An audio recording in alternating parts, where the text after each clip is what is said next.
Hi, everyone. Welcome to another 2021 DLFF Film Festival question and answer with filmmakers. We are so fortunate to have a cast member and crew of Break. And if I just said the title Break, you probably could think of a lot of different narratives for the movie, but this one is a very creative use of the term break. And we probably won't have too many spoilers, but let's start with Rick, who was the writer, director, producer of Break. Hi, Rick Reischman. I wrote and directed Break. And what really kind of inspired me to write this project, it was really kind of, I don't know what to say without giving away too much about what it's about. Well, I think you could set up the relationship. I don't think that's any big spoiler. Yeah, I mean, it's not like anyone would guess it, but I don't think it gives away the story. Yeah, that's probably true. It's really about a young woman who's played by Alberie here in the chat, who is talking to her psychiatrist. It just opens up just like a normal everyday kind of discussion with a psychiatrist about, her life and what's happened to her. And then it kind of starts to get a little strange. And then things start to happen that are not normal. And so there's some pretty big twists in there that I enjoyed writing for the character, and I hope everybody enjoys watching it. Yeah, definitely. I mean, Break will be available with the other films May 28th at noon for 48 hours for free. Check with our Facebook page and our website for links. But I will say it did take turns that I did not expect. And Alberie, you're going to have problems making claims with your insurance on this one. Okay, so Thomas, you were the editor, correct? Yes, I was the director of photography and the editor. Oh, I'm sorry. I didn't realize that as well. Great. DP and editor. Tell us a little bit about how you got involved in the project So Rick and Alberie and I, we work together a lot on a lot of projects over the years. We kind of have a little team that we kind of just there to work with each other on things. And so I've been working with these two for a while on a number of different projects. In fact, back in 2017, I had another film screen at DLFF Festival that I wrote and directed that these two had acted in. It was called Who Done It, and it won Best Ensemble. And so I've been working with these guys for quite a while now, and kind of just work on each other's stuff. And then Rick came to me and said, I've got this script. And I said, all right, let's shoot it. So we got together and set up the room to look like a therapist office and just got to it. That's funny that you mentioned. I remember Who Done It, and I remember enjoying it very, very much. And I remember meeting you at the festival. It's just like, I don't know, I just, we all make so many connections. It's hard to put them together sometimes, and also out of context, So thank you for reminding me. Yeah, I really love that film. Oh, Great job. Were you still in school when you did that? I had actually left school many years ago. For some reason I thought it was a school project, but yeah, I remember it very vividly now because it was a unique title. And so thank you. Yeah, you shot it and you edited Break. Yes, great job. Thank you. It moves very, very well. I think the nice thing about comedy and horror is it's all about timing. The beats, and it takes a talented editor to really. I mean, one thing to capture it, but then also to edit it in a way to maximize. Oh yeah. Absolutely. Yeah. We probably went through a dozen different versions of the edit between Rick, myself, and a couple other people putting in input before we actually, finalized on the edit that we saw. Because you're right, it was very important to get the timing of everything and make it all flow the right way and all that. So yeah, I'm very happy with how it turned out. Yeah, me too. And I know I did not make it easy on Tom with some of the crazy shots I wanted to set up in that. Well, it was But all, it all turned out I think fine. one of the things that I think we tried to do, and one of the things I talked to Tom about when we were setting it up, was that I really wanted the camera to be a part of the story. And so we started very normally, and then kind of change it up, the camera angles and everything as it goes along, just to use the camera to actually build up tension.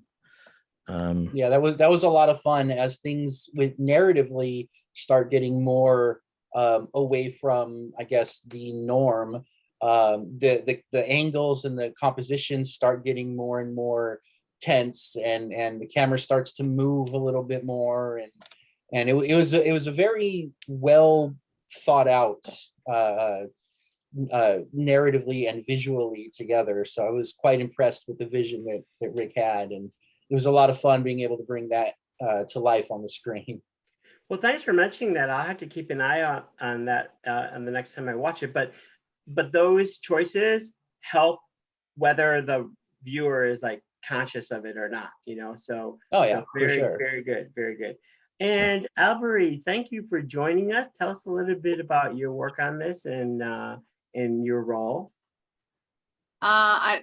Without giving too much away, I remember he sent me the script because he was doing auditions for it, and I read when I read it, I was like, I have to get this. I have to get this. This is one of those ones where you just the whole arc of the character is just something really interesting, and with the twists and the suspense in it, the character is super real and grounded in real things that are very dark, and I just wanted to be able to express those, because it's just something that by the end of it you're like on her side, but you're like, well, not exactly, but yeah.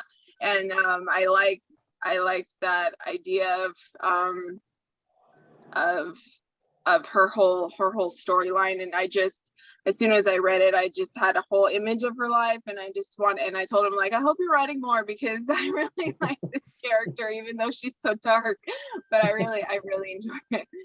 Well, definitely you can empathize with the character, and you can understand where she's coming from, her motivation, whether you agree or disagree with how she acts. That's a different story, but yeah, a very great for sure. job of tapping in, and it comes through in the performance for sure. Everything she does is realistic to the extent that character would feel that way. Yeah, for sure. Thank you. And yeah, I really I just liked how, I enjoyed the realness of the subject matter, and that it stayed real. It didn't get too over the top. I mean, there are some twists that go there, but it all stays real as well for the characters. So that's what I like, the contrast between those. Yeah. And it's a narrative on a very timely and prevalent issue. So to that respect, I think you all handled it with a great deal of respect and professionalism. Yeah. Thank you. Yeah, I thought it was important. Great. For sure. Yeah, the material is definitely very sensitive. In fact, I remember when we were holding the auditions, we had one person came in just to say, I respect you in this, but I can't handle this material. I can't handle the subject matter. So thank you for giving me the opportunity, but I'm going to pass, and came in just to say that and left. So yeah, it's definitely some sensitive, mature subject matter that gets dealt with in this project. Yeah. Yes. Well, thank you. I encourage everyone to check it out, May 28th to 29th. All the links are going to go live at noon on the 28th, and they'll stay live until 10 p.m. on 29th.